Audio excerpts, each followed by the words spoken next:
So I'll just briefly introduce our speakers. Dr. Carl Keene has been a lecturer in Department of Material Science and Engineering since 2015. Before joining MIT, Carl worked for 3 years as a programmer at Wolfram Research. They're the folks who make Mathematica and Wolfram Alpha. Also, Dr. Peter Behrens is a visiting lecturer who teaches a freshman advising seminar called Code Your GIRs.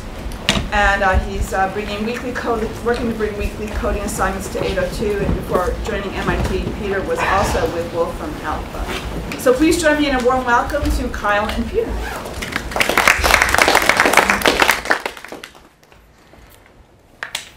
Okie dokie. Hello, everybody. I will go, be prepared for that to get brighter. I'm going to go, I forgot to turn this into colors that you all like better than I like. So,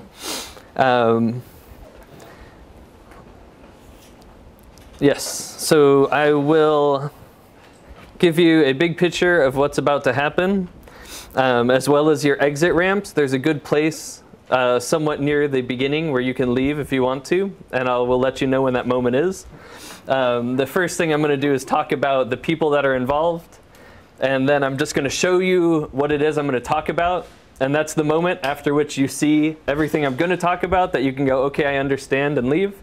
Or you can stay, and I'm going to get into the details about how I've made some of these things happen and what's possible in the coming months or so. So we're then going to go into a very kind of low-level introduction to what Wolfram is and what these tools are and how they can connect to MITx. And then we will get into widgets and things that go onto the web that hopefully make learning a little bit more enjoyable for students and a little bit more engaging and active. So I didn't want people to get scared, so I made a mathiness versus time plot. So you can know right now I'm talking about a chart and a graph. So there's a spike in mathiness, but the rest of the talk won't be very mathy, so don't panic if you see mathy bits. It's going to calm down after a little bit. And I just like to be upfront about things like that. So this is the very non-mathy bit. So these are the people that have made all of this stuff possible. We like to refer to ourselves collectively as the Interactive Materials Education Laboratory. And we work on projects that we hope make learning things like material science and physics and quantitative analysis a little bit more engaging and fun. And we are also trying to study that quantitatively. And we have been very, very lucky to get some sponsors and some organizations that we are very cooperative with and very grateful for their support.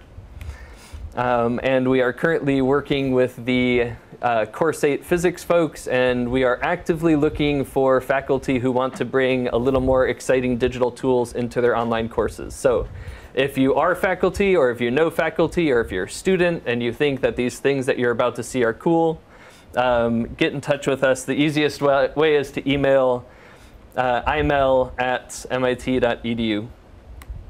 All right.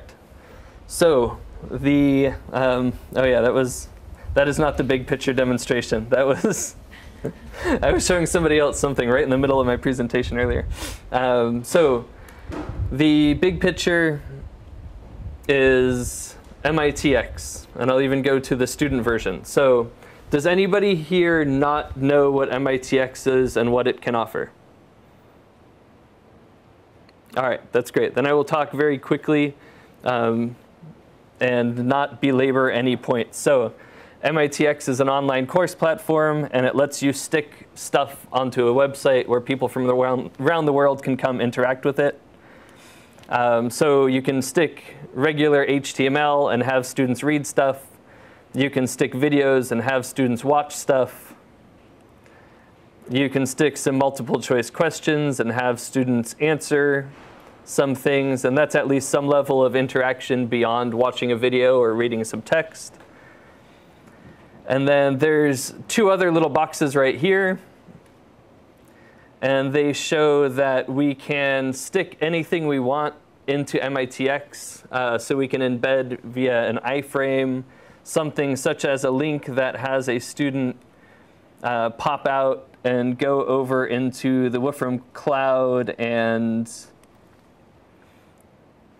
get to work on inside of their own account and do some programming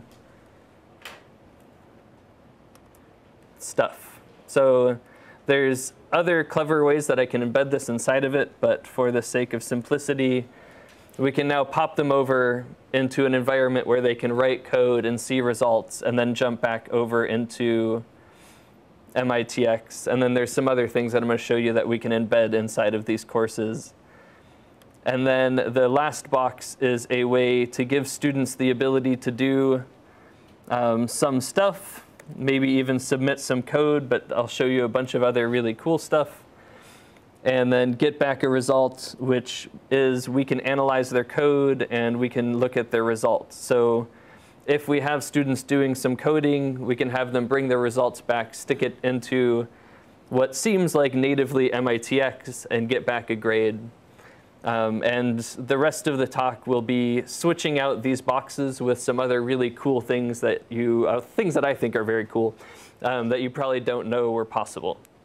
So that's the big picture. I'm going to just be showing stuff embedded inside of MITx. So this is the moment where if you say, oh, dang, I didn't realize I was going to see a bunch of MITx stuff, then you can gracefully leave and I will not have my feelings hurt in any way. But, all right, everyone's sticking it out. Good. So now into the weeds. So Wolfram is a company that's been around for about 30 years, and they started with physicists who didn't want to do algebra, and so they made a computer software that would do algebra for them. And the system has now grown into a giant, full, complex computing environment.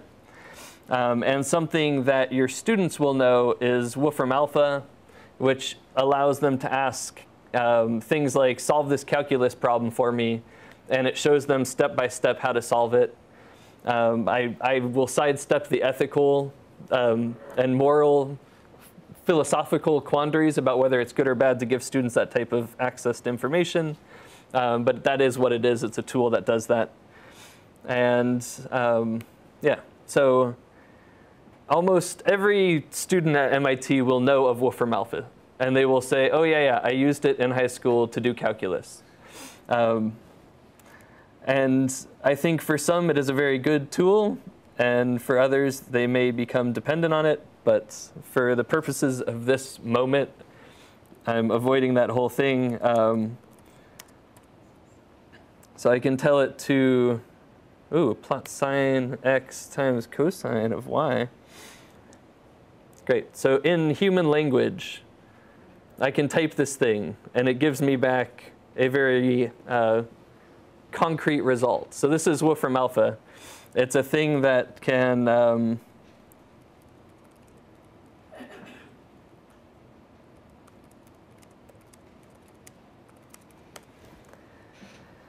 do mathy things, correct spelling, do all sorts of funny stuff. It knows what I'm asking for, and it knows how to plot it.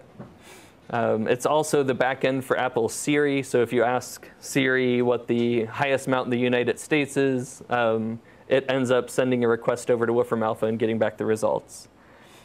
So this is a big public-facing thing that Wolfram creates. It is very useful, especially for students who don't have access to tutors. So it can become an automated smart tutor that helps them practice.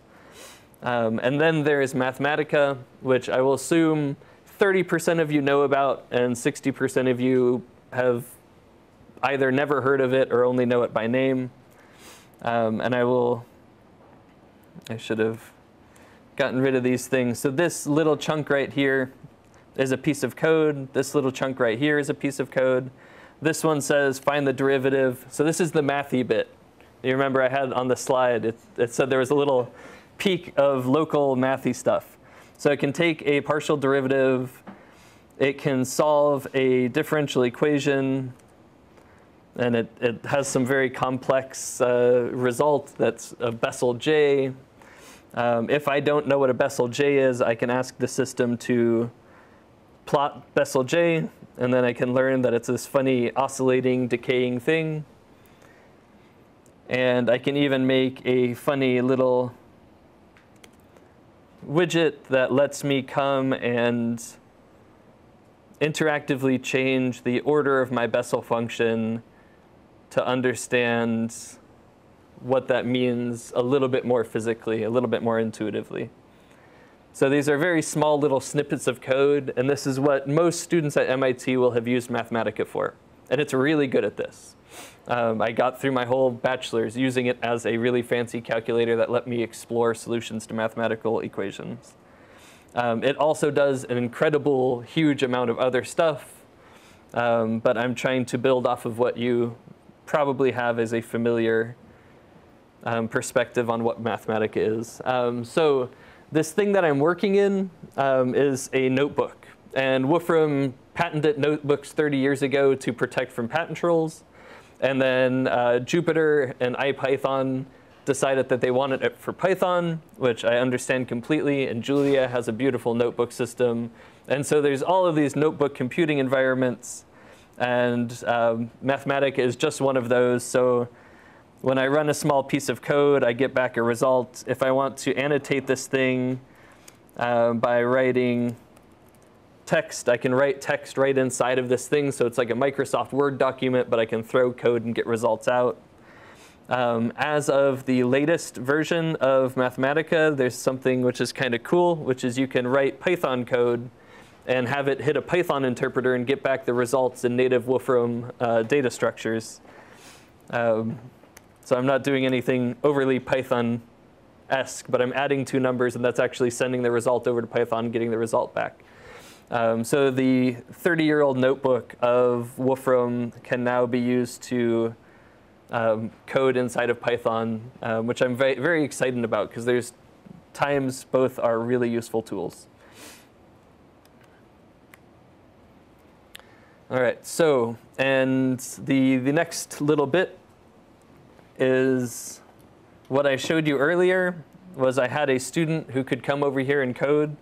So this is inside of a web browser, and it's not a complicated thing because it just does what it's supposed to do. It's a Mathematica notebook, but it's running in a web browser, so you don't have to have any software installed. So this is allowing global learners who have bandwidth to be able to compute without having to completely bog down their hardware. So I won't belabor that. That's just a thing that now exists. And it does more than math. But I only have so much time, and I want to get through these bits. All right. So the one last component. So there was 4 components I wanted to talk about. The last one is the Wolfram Cloud. So right here, I'm writing some Wolfram language code and running it inside of Mathematica. And I get my fancy little widget. And then if I come down and I use a function called cloud deploy, I run that, and it takes my widget and it throws it onto a server that I can then give a link to any student in the world who can go visit that URL and have access to my fancy widget and explore Bessel functions.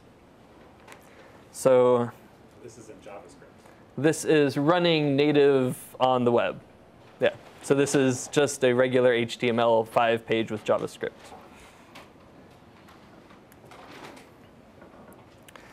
So those are the constituent parts. We have MITx, we have Wolfram, Mathematica, Mathematica Online, and the Wolfram Cloud. So this is a moment when I feel like I've talked too long in a boring way. So I had some fun with haikus. And so I say, if your mind is wandering, then choose to come back and count syllables with me. So I believe that's a 757. The part in the middle doesn't have anything. Wouldn't it be nice to have some of these Wolfram tools in MITx? That's just the logical flow of the talk. And we certainly thought it so, and hope you agree your students can benefit.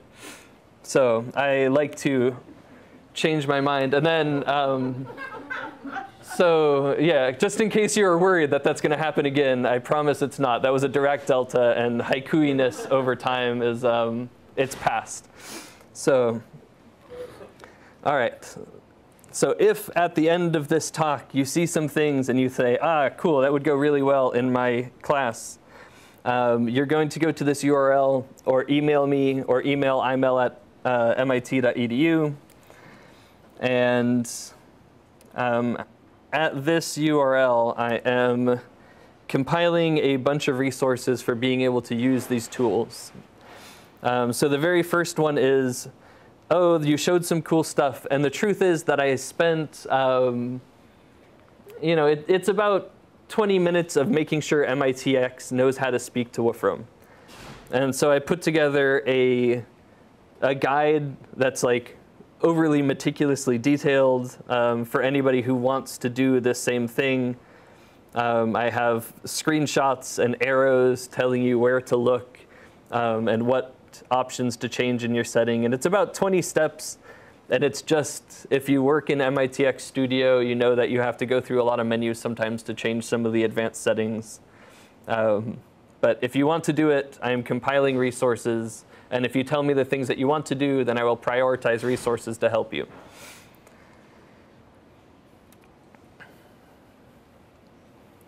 So that's an important URL. All right. So those are the, those are the more dry bits. And now I get excited because I'm going to show you code. And if you're scared of code, then don't look at the code and just listen to my words. And if you like code, then there's going to be code there. And I'm going to go back and forth between code and then actual living things. There's two things that I want you to gain from this. One is the code is not that intimidating, hopefully. And two is I want you to understand what things are possible. So if you walk away thinking, yeah, I could probably do that, and some of that stuff was nifty, then I have done my job. So let's set clear expectations. I'm not trying to convert you in any way, just to think, yeah, that's a possibility. So we did this one before. We have a plot of a Bessel J function. And if I come and show you my favorite plot, I'm a fan of repetition. I don't know why. It's just been with me for a long time. So this is my favorite little thing. And then I'm going to do the same cloud deploy that I did earlier. So it's one line of code.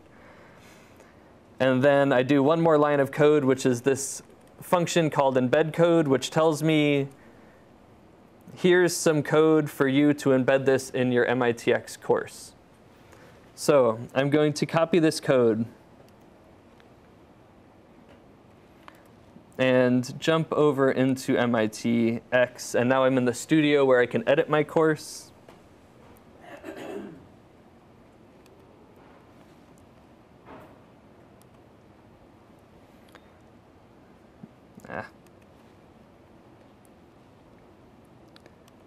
I'll come to my iframe thing, and I'll edit it, and I will just take that thing that Mathematica gave me, and I will paste it right in there, and come down and save, and I instantly have my little widget, both for me to play with as an instructor inside of my course, but then also for my students to come to this iframe tab and play with it inside of their course. So this is the easiest thing to do if you have something interesting and interactive and you don't want to grade the students for doing it, you just want them to have access to it, then we can do this in what was 3 lines of code. I mean, the interactive thing may take more lines of code, but you build the interactive thing, you stick it on the cloud, and then you embed it in your course. And if you need inspiration, so I got a really nice suggestion from somebody in biology about one that they thought was interesting. And so I'm just going to go to the site demonstrations.wolfram.com.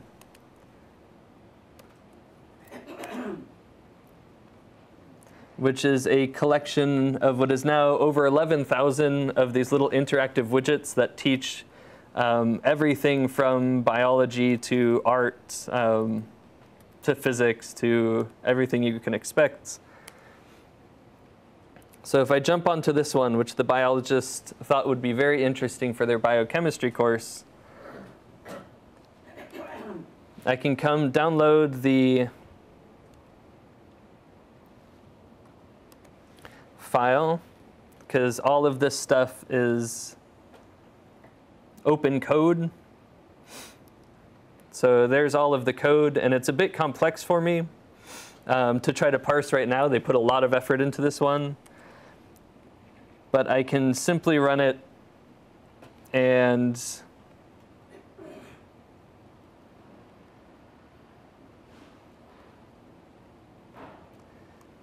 get my own version of this interactive thing that lets me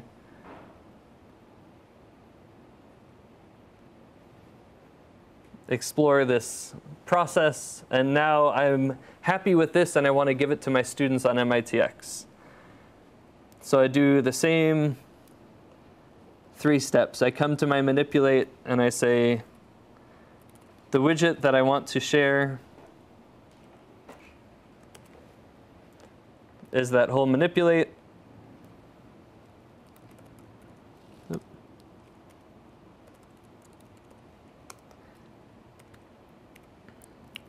And then I cloud deploy my widget. I share it with the world. Let me zoom in so that that font gets bigger. If it will cooperate. There we go. Too much zoom. All right, so I'm cloud deploying my widget, and I'm going to put it at the same place so that the MITx students can get to it.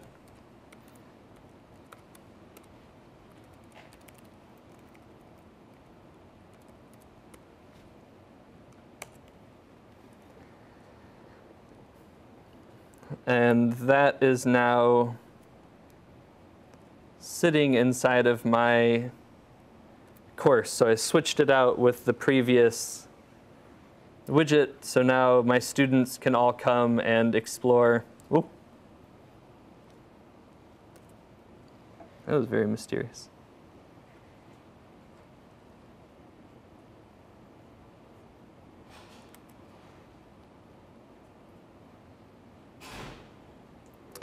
I'm going to rerun.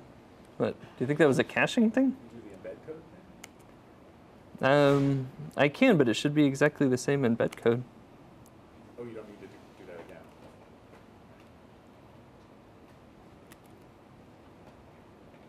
It was there, and then it disappeared when I clicked on it. There we go. Oh, all right. Something. I think it's a browser caching thing so that it's fast. It tries to save a copy of it. The cloud has different initialization than the demonstrations projects. All right. All right. It was just working a minute ago, though. I'll refresh and cross my fingers.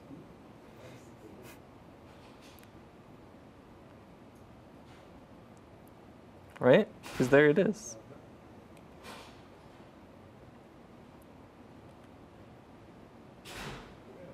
All right. All right, so everything in the cloud takes a moment to matriculate through the whole system.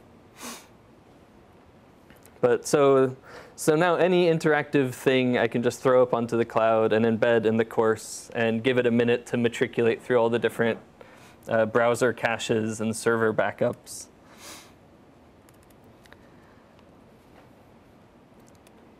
So that's another ungraded way to just make your MITx courses a little bit more interesting. The other thing is the one that I showed you. So I just want to make a cloud object and have it be a link that's going to push students over to code somewhere. I could also just directly drop that link into MITx. The ability to code in a little box inside of MITx is in development right now. So that will be coming hopefully by the fall. So now I've replaced that object with a tool.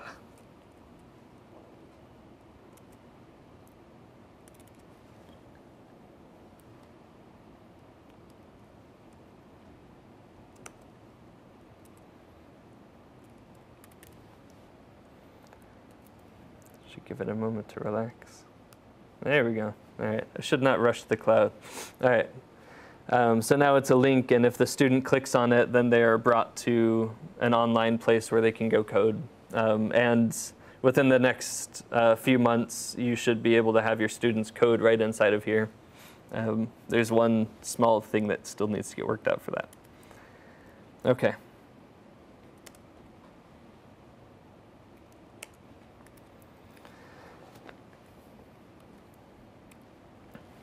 All right, so that's Ungrade It, just trying to add something a little more fun and interactive onto your site without having to become a JavaScript HTML master. The next part is, but I want students to do a thing and then be graded on whether they did the thing right. So with the previous ones, what you can do is embed multiple choice questions, native MITx multiple choice questions inside of there and ask them about the widget that they played with. But we can also now grade things directly from our widgets that we are building in the Wolfram language. And this is the framework that you read about in the talk description. So I won't get too detailed in the code. I'm just adding a variable, which is this thing, which is student value. And then this is just my same interactive BesselJ function. And then I have to define a grading criteria. So what I say is, if when the student tries to submit their grade, if the current value of this slider is between 5 and 6, then I want to give them credit, and otherwise I don't want to give them credit. So I'll run that, and then show you that I can test it locally. So if I come and move my slider far away from 5 and 6, it gives me a 0 results. And if I come, it's a little bit small, sorry, I'm going to type in 5.5 and then ask the system to grade me, it gives me a 1. So now I can put an ability to have students place this thing within a certain range and get credit for what they did. To push that onto MITx, you just follow an incantation, and you never have to change this little bit. And I will even kind of obscure this away so that you won't have to worry about it. You take your widget and you stick it into there, and then you push it up onto the cloud. And the only thing we're doing on the cloud is we are loading my package that I published for everyone to use. And then we're using a thing called launch notebook, which is a function that takes care of all the work for you. So I'm launching that to this 5th tab over here. So I'm going to refresh, and we should see my BesselJ.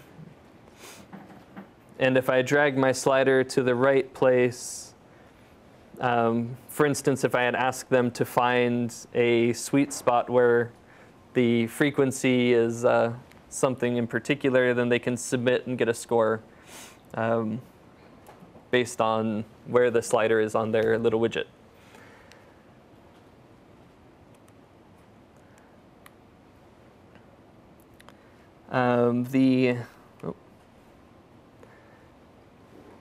The next little widget, so that's the kind of the simplest one, is you have a slider and you have to put in at a certain value. Very quickly, with not that much more code, I can make that much code, and I have some cute styling on there. I can make something that asks the student to draw an arrow to the zeros of this curve. So they should draw an arrow to there, or there, or there. They get to choose one of the zeros. If they draw down to a minimum or they draw to a maximum, they shouldn't get credit. And so my grading procedure, it may look arcane because you're just seeing it for the first time, but I promise it's not that hard to get around once you start to play with it, is if the student's x position divided by pi or 2 pi has a fractional part that's less than 0.5, or then it's within some certain range of the minimum. And then I also need to make sure that the y value is within some range. So all I'm doing is I'm drawing a square around each 0 of my sine function, and the student has to drop it inside of that 0 in order to get credit. So I can test this one live as well. So I'll redefine that. So it's a 0 right now because I'm not at a 0 of the function. If I come, drop my thing there, then it's a 1. And I can develop this locally, and then when I'm happy, I'm going to push it to the cloud. And here I'll prove that it is, in fact, robust to issues of pi versus 2 pi. Oh, no. Maybe I'm not within the tolerance. All right, so I have to be really precise. And you can choose how precise you need the students to be. So this is that thing that you don't ever need to change. This is exactly the same code. And I throw that up onto the web. And then I come to my course, and I tell my students to go explore the zeros of the sine function. And they have to come. It's not. Oh, OK. All right, it's a funny little dynamic. So they have to come tell it where to draw this arrow. And then they can submit to get the same score. And that score gets injected back into MITx.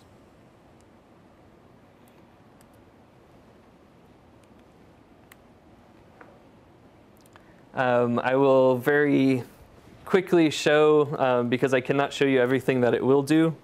I will do a super fast.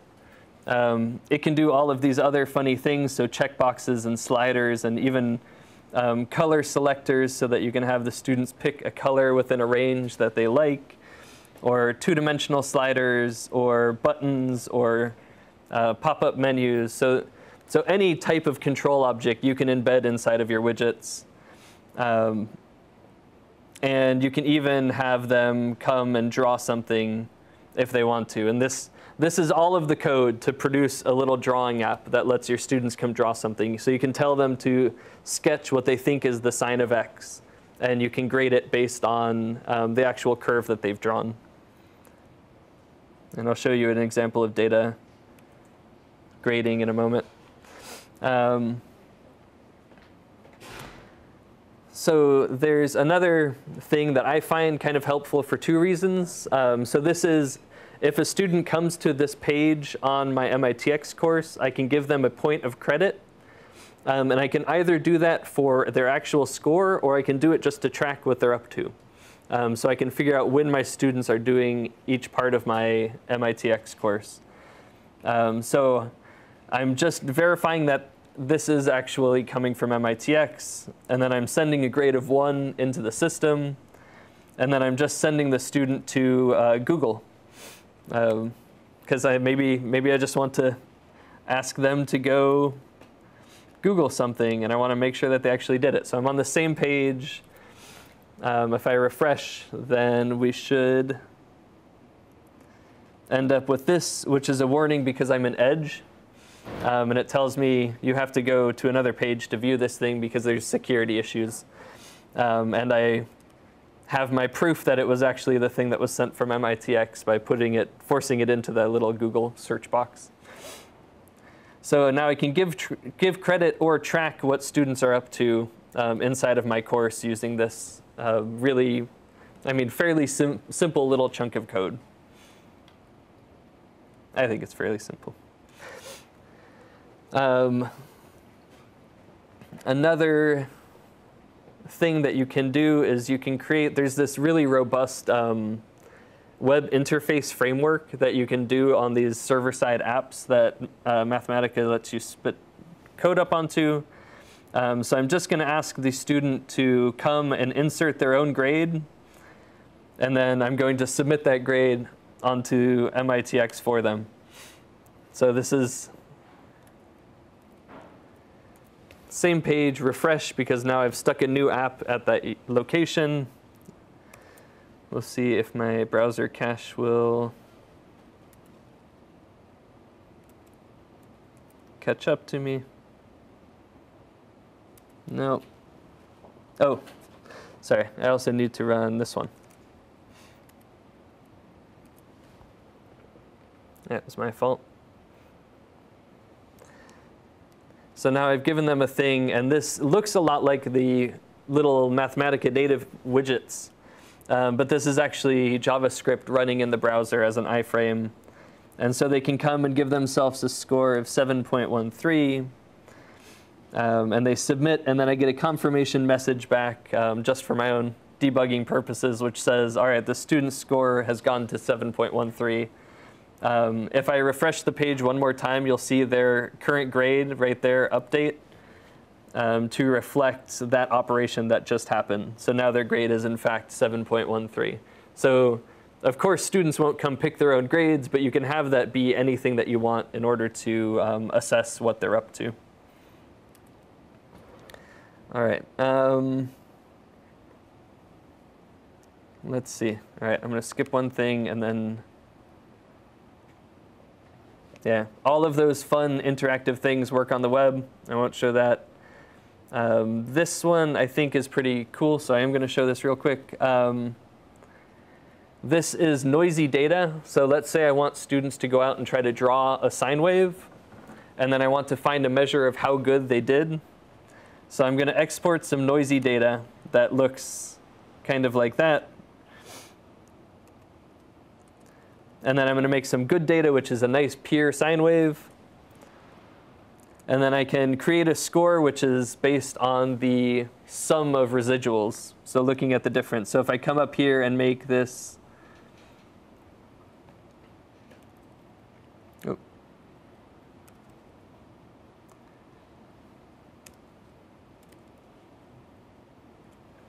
even noisier data, and I come down here and calculate the score, their grade should go down. Did I not run something I should have run? There you go. So now I can actually have the students draw things with that little widget, and I can grade based on how good their drawing was. And the other, I should skip these. All right. I'll skip these things. I'll say them in words. So another thing that you can do is you can have the, and Peter's going to take the mic in a moment and tell you more about these fun things. So you can have students input the name of an animal and return a picture of that animal, or grade whether or not they knew the official name for the thing that you asked them. So there's a lot of really cool stuff that Peter's about to show, including pictures of kangaroos. And I'll skip that, and I'll skip that. And students will be able to code soon enough. And now we're going to switch over to Peter, who's going to show some of the, so this was like the guts of the system. And Peter's kind of our advanced R&D guy. So he's pushing assessments out into the future. Can we ask you some questions, though? Yeah, as we switch, definitely. Have you thought about writing some wrappers to help authoring for people who want to import to do work like this, but don't want to master the Wolfram Alpha? What type of thing would they? I mean, I have about 300 lines of code that take care of all the MITx stuff. So there is a lot of wrappers already there. So I don't know which one you would want. Make it into a button or something? Is that what you mean? I'm just wondering, kind of I'm not sure how intimidated somebody would be who's never seen the language before. We could take a poll. On a scale of 0 to 10, how many of you are intimidated by what you just saw? If you're really intimidated, say 10. If you're not intimidated, say 0. 1, 2, 3, how intimidated are you? 4. All right. Well, the average of what I heard was 4. So I feel like I did a good job. Okay. I don't know. Yeah, it would be, if there's things that were intimidating, ask me and I'll help simplify. Yeah. Do people around the world have access via online to Wolfram Mathematica? So all the MIT students have it through a site license. MITx students, there is a new partnership involved. So a person anywhere around the world, anybody on the internet, how do they get access to Mathematica other than buying it? If they are enrolled in an MITx I'm not course, around the world, no. Not enrolled, just anybody. well, they find it. They either try to get a scholarship, Is or there a they, free there's a online free version of version Mathematica? that you can use that doesn't save the file. There is free on the Raspberry Pi, so if you can buy a Raspberry Pi for $5, you get Mathematica for free. Right, that's a huge Yeah, It's a full Mathematica. full Mathematica, yeah. And Some things are not there. It's a slightly older version. it's one version behind, but But you're basically just doing the Linux download and it's included. yeah. And Yeah. it's also there's also free on the cloud, right? You can use the cloud for free as long use as the you don't. cloud as long as you don't. You can't save files. You can't use it. Yeah. Is that what you were talking about? Yeah. Okay. But all right, so I'm gonna let Peter do things. Save those questions, and I'll talk more about those. I can stay after 4 o'clock, but I want him to show his stuff. Okay. Thanks for coming. I'm going to talk about grading because Kyle's already showed you how you can take any type of content, be it text or clicks or a bunch of code from the students, and apply some grading function and return it through MITx. So I am just going to work just in the notebook, and you can trust that any of these grading functions or techniques that I'm showing you could easily be implemented in MITx. So I've been teaching for a long time, but I don't have a lot of knowledge of the sort of the standard nomenclature and such of some of the things I'm going to be talking about. So please correct me or excuse me. So I'm going to try to start out with the most basic kinds of interactions, the simplest kinds of data that we could grade, and then I'll try to get more complicated. And ultimately, what we hope to work with is to be able to analyze and use in grading all the steps that a student takes. And we have the technology to do that. We actually have a framework that records every keystroke and every time the student uses help, every time the student evaluates something, what errors were generated, and everything, which is great for analysis. But when it comes to grading, there's obviously some tricky issues there. So I'm going to get to that in the end. But so I've been using Mathematica to grade for quite a while. And I first started out just with having it help me to grade. So the first thing I started out doing was something like this. Can you zoom just a bit? Yep. Okay. So the students, I assigned students to go to the Wolfram Cloud and do some sort of, this was maybe 5 years ago, do some sort of task, and it would all get saved in my cloud somewhere. And then I would look at all their answers all together, and I'd put them in some sort of grid with a bunch of checkboxes so that I could easily sort of go down and say, yes, no, no, no, no. And so that sort of helped speed things along and allowed them to do work online. So that's not automatic, though. What I've been doing is some sort of combination of automatic grading and hand grading, and I've gotten pretty good at combining them, and I'll get to that in a little bit. But the next most simplest thing that we can talk about is the interpreters that Kyle mentioned. So Kyle mentioned that there's this function interpreter, and you tell it what kind of interpreter you want, so an animal interpreter, and you can give it a text, and it'll understand what sort of animal you're looking for. During any of these, if somebody wants me to try something, just yell it out. Just say, what if you type this? Okay, and we'll see what happens. It works. These work very good, and they actually already work a lot better than, I don't know if you've heard of My Math Lab, but there's that and other similar products are used a lot at colleges. I tutor at Bunker Hill Community College, and all the students there have to use My Math Lab, and after a few years, I've gotten to know what sorts of things you can and cannot enter in My Math Lab, and it drives students bonkers. But so it's already easy to interpret, say, numbers. So if you have pi plus 12, if the student writes it like this, the interpreter will know it's 12 plus pi. And then this is a Mathematica object that I could then ask for the numerical value of, or whatever I wanted. You could give this interpreter a second argument to say, I'm looking for a quantity. And then it'll know that this is oh, you probably can't see that, but it says unit meters per second squared. So it interpreted that unit to the correct units. If I didn't interpret it, if I didn't put quantity there, I would think it was just some mathematical expression with m and s as variables. Another example, right? Congo returns the Democratic Republic of Congo, the country. And then if I tell it I want a river, well, then it gives me a Congo, the river. These things, believe it or not, are just code prettied up a little bit. I can copy and paste them and ask other questions about them, and it all. It's just sort of a little packaged piece of code that contains other things. That's what that yellow thing is. So I can ask it the outflow. Okay.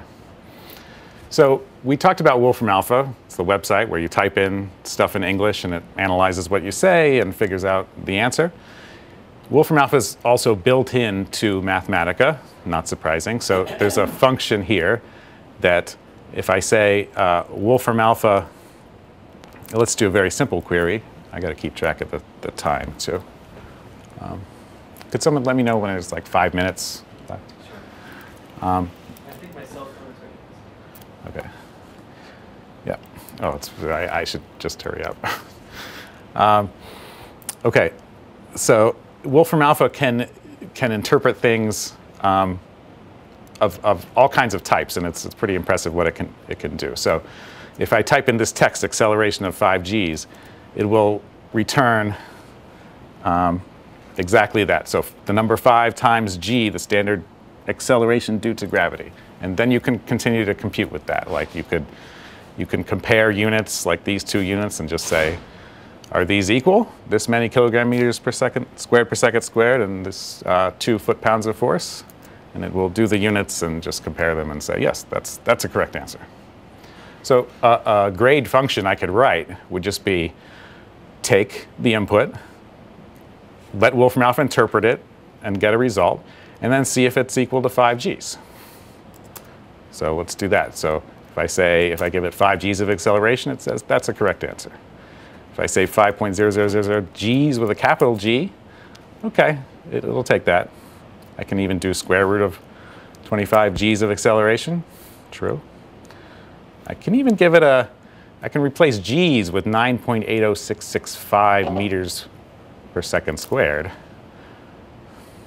Although, so if I do a little bit off in the 5th decimal place, it'll no longer think it's correct, right? So that's the numerical accuracy, but you can always change that as well. 5G doesn't quite work because that's 5 grams. Okay, so it's it's not perfect, of course. Now, I'm going to tell you what we've been doing in 802 this spring. So here's a question from 802 that we actually assigned, and I'm going to show you how I actually graded it. So this is a Helmholtz coil, and you're going to ask, so there's currents circling around, same direction in 2 coils, their distances and such. And here's what you're asked. Calculate the z component of the magnetic field along the z-axis. So what is the field along the z-axis there? And then plot the z component and the derivative and the second derivative. And then another part, at what values of the first z derivative? Okay. So they're supposed to, in our scaffolded notebook, which we call a coset, they're supposed to enter some code, do some evaluations, figure out what these answers are, make the plots, and then say submit. So they submit a whole bunch of stuff. And that would take a human a long time to grade. What I'm going to do, though, what I've done is use something called pattern matching. So it's something similar to regular expressions, if you know that, but it works specifically on Wolfram language expressions.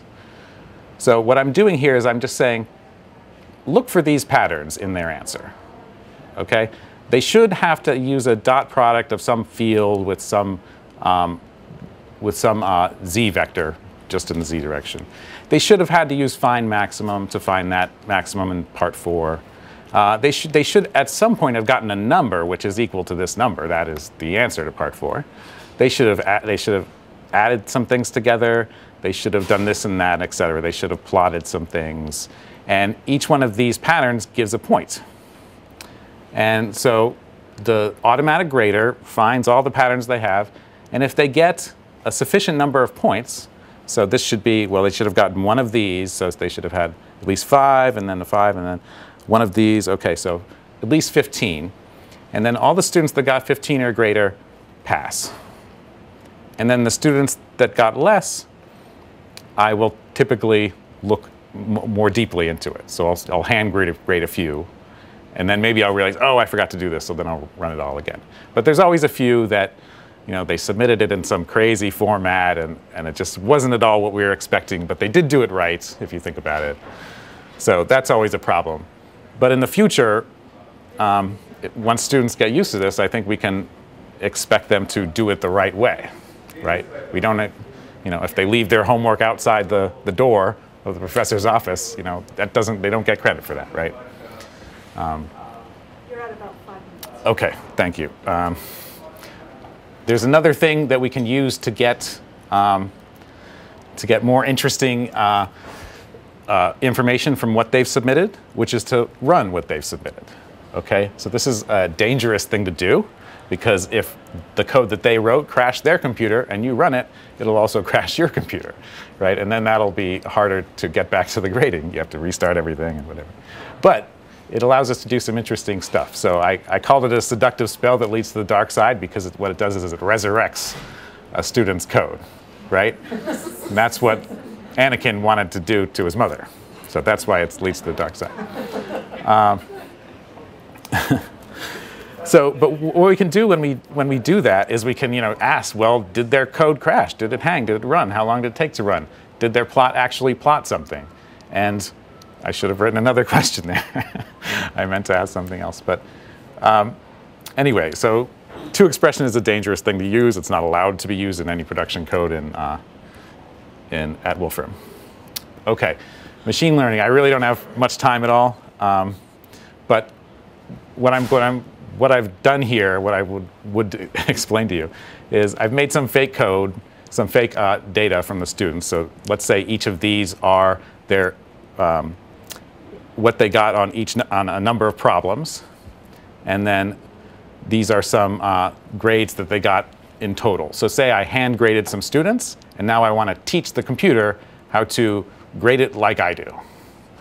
This is very philosophically dubious, as you probably thought, but again, it can be combined in sort of a soft way with maybe other types of grading. So what I did here is I can just take all this data and just throw it into this one function, predict, and it makes a predictor function. And so that predictor function is predicting their grade from their original. And so I wouldn't do this to actually give students grades, but what you can do here is you can find the most significant problems and use that for a sort of, what do we call it, item analysis or item response theory to pick out the questions that you should use again and the ones that really didn't help that you should toss out. So it can give you this whole report and all this other stuff. Well, I really don't have much time to talk about what I wanted to talk about is where we'd like to go when it comes to getting all the student data, which I mentioned before. Now, we're still in the process of changing this, but we have a lot of great ideas that I talk about here to how this would benefit. So let me just talk about some benefits of accessing all those grades to all that data for each student. So teachers could quickly see where students are getting stuck, right? And we're working on a nice visualization to allow a teacher to see what the work a student did in time and see what's happening with this student. Students have vastly different coding abilities. This is a problem because high school students aren't required to learn how to code, and yet many MIT students do. So this is something we've dealt with, and anyway, it's an issue. It makes it a lot harder for students to cheat on homework for the obvious reason. They'd have to fake a whole timeline of things, and there's many other unknown benefits that data would yield because that's the whole purpose of doing data analysis. But of course, there's some issues which I'll just leave up because I've run out of time. But I'd love to hear your questions.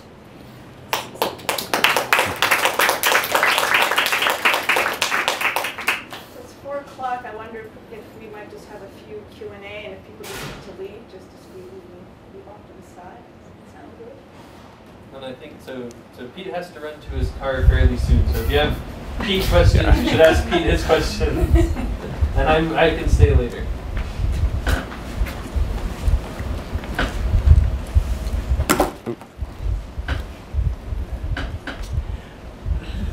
Yes.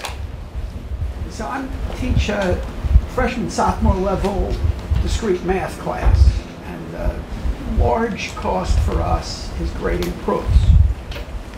And we're not interested in teaching a formal proof system, Right. which is way too much overhead, and is not really the way mathematicians and professionals think about proving things anymore.